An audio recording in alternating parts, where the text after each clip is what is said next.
दोस्तों नमस्कार, कैसे हैं आप? बढ़िया? आप बढ़िया तो मैं भी बढ़िया। दोस्तों आज मैं एक आपको बहुत ही सुंदर कहानी सुनाना चाह रहा हूँ। कहानी एक किसान और उसके 4 आलसी बेटों की है। सबसे पहले मैं कहानी आपको सुना रहा हूँ और उस कहानी का उद्देश्य क्या है ये भी बताऊंगा। एक किसान था, उसके 4 बेटे थे।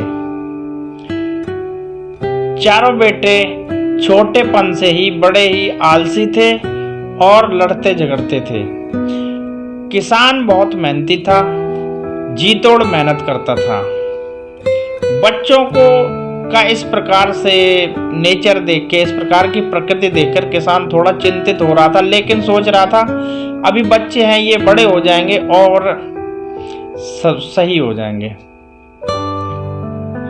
किसान अपना जीवन यापन इसी तरह से करता रहा, जी तोड़ मेहनत करता था पूरा परिवार चलाने के लिए।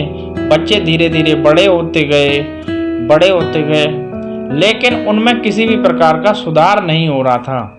किसान की चिंता और भी ज्यादा बढ़ने लगी।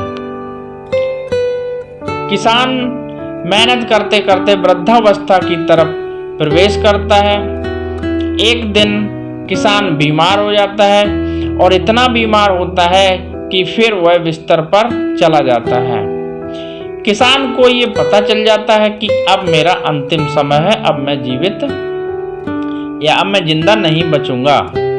तब किसान ने अपने चारों बेटों को बुलाया और उनसे कहा कि बेटा मेरी एक बात बड़े ध्यान से सुनना।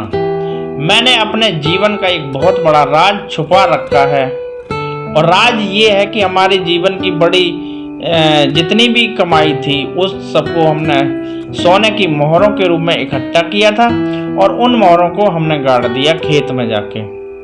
अब हमें ये पता नहीं है कि वो मोहरें खेत के किस कोने पर गड़ी हुई हैं।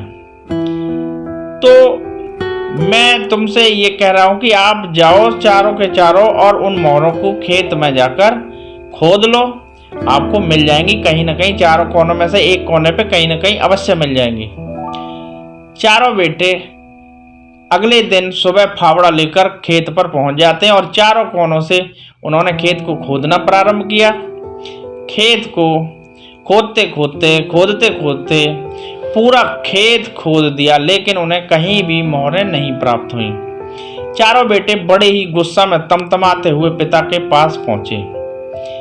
बोले, पिताजी आपने हमसे इतनी सारी मेहनत करवा दी और उसमें कुछ भी नहीं निकला।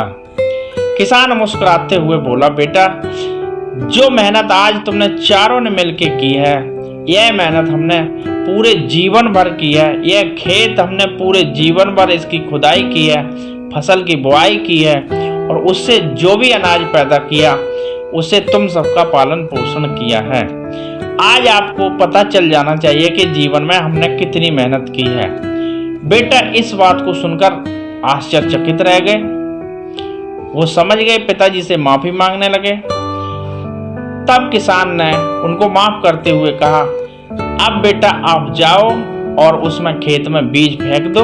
जब भी आपकी फसल तैयार होगी तो उस फसल से आप जो भी चाहो सोना खरीद लेना, जो भी चाहो वो खरीद लेना।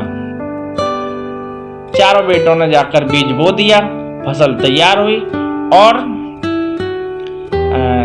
उन्होंने अपना फसल को काट लिया, घर पर लाए। चारों बेटे पिताजी की इस बात को लेकर बहुत खुश थे, उनमें समझदारी उत्पन्न हुई।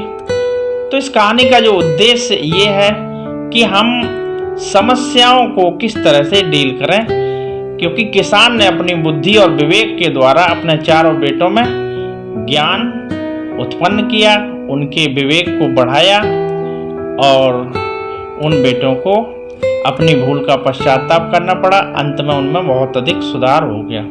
तो दोस्तों यही कहानी है। आगे हम फिर मिलेंगे कहानी के साथ या फिर किसी एक कविता के साथ। तब तक के लिए हम आपसे विदा करते हैं। दोस्तों ये कहानी आपको अच्छी लगी हो तो मेरे चैनल को लाइक करें, सब्सक्राइब करें और शेयर करें। धन्यवाद। तब तक के लिए बाय बाय।